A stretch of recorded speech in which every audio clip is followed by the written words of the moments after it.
صديقي انا جاي لك بقى النهارده عشان اكلمك على حاجه جامده جدا. هتقول لي ايه الجامد فيها؟ اقول لك يا معلم، في عندنا اختراع نزل اسمه جراند فيب من زمان، يعني حاجه كده ايه اتنشأنا عليه في الفيب. حلو الكلام. قال لك اعمل ايه شويه حداثه وبتاع، راحوا بره وعملوا حاجه اسمها جراند بار. تمام، بقى موجود عندنا جراند بار معروفه جدا اللي هي ديسبوسيبل، وعاملين شويه اطعمه جامده جدا وبنعمل لها ريفيو في القناه. قال لك بس عايزين نكمل بقيه المنتجات، ما احنا عاملين جوس مصري اللي هو جراند كريم معروف، وجراند بار معروف دلوقتي، وعايزين نكمل. فقال لك نعمل ايه؟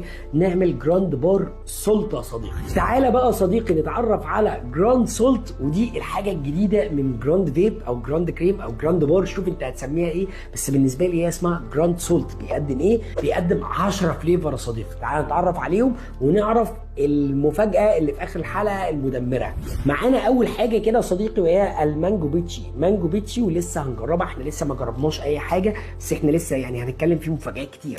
تاني بقى حاجه معانا يا صديقي وهي الفيز كولا. حلو الكلام، بس انا احب اسميها عشان مقاطع يعني في كولا. حلو، سموها زي ما انتوا عايزين، بس ده تاني فليفر معانا. تالت فليفر بقى يا صديقي هو الجيف فروت او جريب فروت. حلو الكلام، فاكهه المصريين حبوها في الفيب جدا جدا، بس هي في الواقع بياكلها اللي عايز يعمل ريجيم بس. تالت فليفر بقى معانا يا صديقي هو ايه؟ البلو ريز. حلو الكلام، ده شويه بقى ايه توتات كده مع لمسه عنبيات خفيفه. انا مش هينفع ريفيو دلوقتي، احنا بنتعرف. تالت فليفر بقى معانا يا صديقي هو الووتر ميلون ايس، او مفيش لاين ينفع ما يبقاش فيه البطيخ الساقع، وهنا برضو موجود معانا، والتركيزات هنا 50 مللي جرام يا صديقي. السعر في انفجار.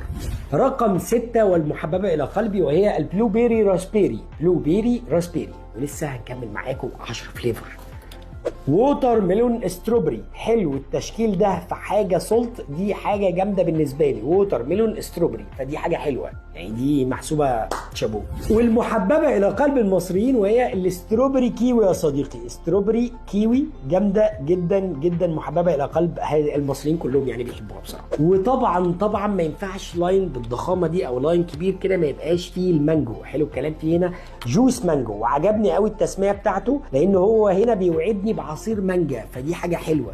اخر زجاجه بقى معانا يا صديقي، ودي فيها المفاجاه كلها لان هي من اغرب اسماء الزجاجات ومن اغرب الرسومات اللي شفتها، وهي اسمها جونجل جوس. حلو الكلام، جونجل جوس دي حاجه بالنسبه لك غريبه، او بالنسبه لي انا غريبه. يعني ايه جونجل جوس؟ انا مش عارف لسه، لما ادوقها هعرف. الفليفرات الموجوده 10 يا جماعه زي ما اتكلمنا. المفاجاه الكبيره ان سياده العميل انت ليك ان انت تنزل تشتري هذه الفليفرات ب 300 جنيه. زي ما انا بقول لك كده، الرقم غريب، انت بتشتري الازازه ب 300 جنيه، وده ليميتد اديشن، او واقفه كده من اللاين واصحاب اللاين ان انتوا واقفين جنبنا دايما